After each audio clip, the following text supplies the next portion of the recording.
So people are getting online so fast that there's not much that we can do, and it's creating this huge base of people that are targets.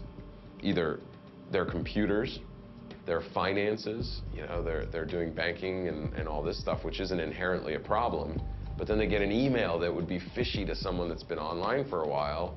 Because they're new to it, they fall for it. You know, you'd have to assume that organizations like organized crime are taking advantage of the internet just like the scammers are, just like the government is, and just like ordinary citizens are. I truly believe government has a responsibility to set some minimum standards. You got to drive on the right side of the road. You got to have airbags. You got to have brakes. You know, there's got to be some minimum standards because the ramifications are too serious today. Yeah, but that's never going to happen. I mean, you can have those theoretical discussions, but that's never going to happen. You're going to have, what, a license that allows you to get onto a computer? It's not going to happen. There's no cop who, if you're in California and somebody from Russia steals your credit card, what are you going to do? Who are you going to call? When you're working and you're doing work on computer security, you have the ability to do good. You have the ability, obviously, to take the information you have gained and do bad with it. I will have to admit, I still will go out there and do it for the devilment of it. I will not cross the line. I think the difference is now is I know where that line is. It's one of those things where, you know, here's authority, and authority could be a rule, a regulation, or a person. A lot of people will go up this size of authority but won't touch it. Years and years ago, I just used to go blow past it and here we go and have some fun and to hell in a handbasket with the consequences. Nowadays, most of the time, I'm like, poke, poke, poke. How far can you push it without really pushing over the line? A lot of people have no clue what I do. What do you do, huh? I chase bad guys for a living and then just leave it at that. Scams and ripoffs, and tonight, On Your Side, investigator Anna Song has a story about the ultimate scam that built a local woman out of $400,000. It started, as it almost always does, with an email. It drives me bloody nuts that somebody's gotten to her that badly, and that she's still funding the guys over there. Oh, hello? Jan? Yes? Jan, hi, it's Chris Roberts. How are you? Oh, good. Yeah, I was on the line with the bill collector. Oh, got you. I apologize. Do you have a couple of minutes just to go through some of the stuff? Yeah. I think Janella needs several things. I mean, she obviously needs to be confronted with the truth of the matter from a very matter-of-fact standpoint. Here is where you think the money is. Here is the physical location. It's not where the money is. Here is the individual you think you're dealing with. Here is what really is happening. Here's the fake bank site that you've been dealing with for the last year and sent $47,500 to. Here's reality.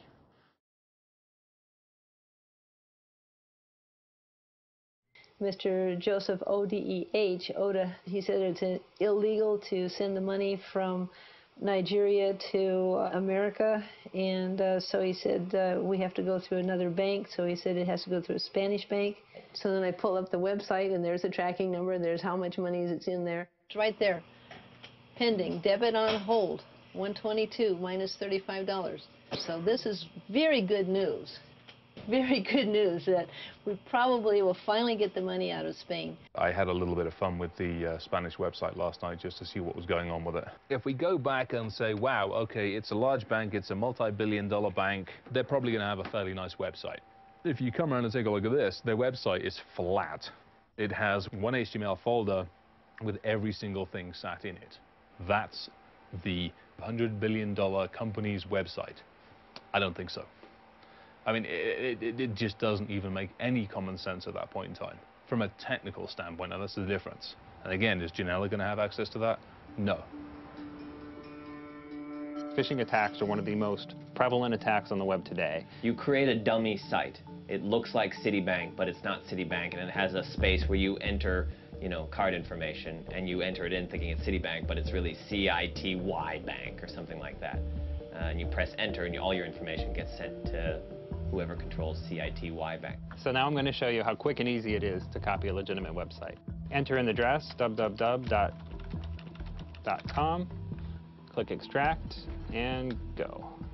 We see lots of activity down at the bottom part of the screen. HTML files downloaded, images, everything that's needed to reproduce this website locally. And I'm not just scraping the main page that you see here, but the actual links.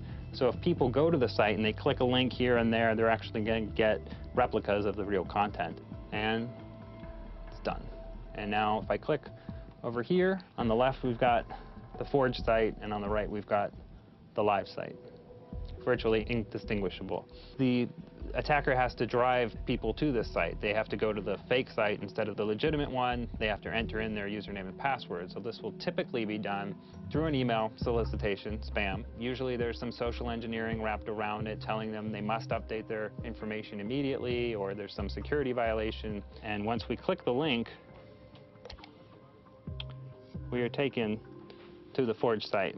And this, of course, is the site that I just made over here on this other screen. It's trying to get her to understand that these guys are not who they say they are. When we were talking back and forth on the computer, he realizes that what I have is a very complicated situation. It's worse than a spider web, you might say. All right, so how many guys have you had call over the last, since last night then? You had... Yeah, I had Ngawa call me this morning. I had Ken Morgan call me last night at 2:30, and I had Obi call me, God only knows when. I didn't look. I was asleep. Well, the reason why I couldn't stop, you might say, is because I have a husband who's trying to tell me that I need to get the money back. And so, because of his feelings, and because of his bitterness, and because of his reaction to me, these are the things that have kept me going. He said, you've told me, and he said, I'm afraid to trust you. Trust is very important. Trust is very important, and we need to trust each other, and that's why I've been open. That's why I've been open and talking to you about what's going on. I'm not hiding anything from you. He said, you've hidden some things from me. He said, you promised to sign my name that you're not going to pay any more to Africa. I wasn't trying to hide things from you. I was trying to get it solved and trying to get the money refunded back. He said, you didn't ask me. You didn't get my permission to use my credit card. He said, I saw it when I got my bill. And he said, I was pretty upset with you. And it blew up. He said, it's all your fault. Everything's your fault. She's sending money over to criminals. End of story. No matter which way you look at it, that's not legal. You kind of get fed up of being on the defensive. It's like, you know what, it's time to actually go on the offensive a little bit. You sit and you look at somebody and you go, you're like, wow, I wouldn't fall for that, but that's because I know what I know. That doesn't mean I wouldn't fall for some other type of scam. It's almost karma payback. It's the right thing to do. When you talk with somebody over email, you think they have an understanding as to what's happening, and you think that they realize what's going on with them. You think that they now suddenly realize that the latest email coming in is a scam, that the latest email asking for more money isn't really the truth. I think she's really starting to understand that, but honestly, it's one of those where, again, the human contact, I want to really look in her eyes and go, what do you think?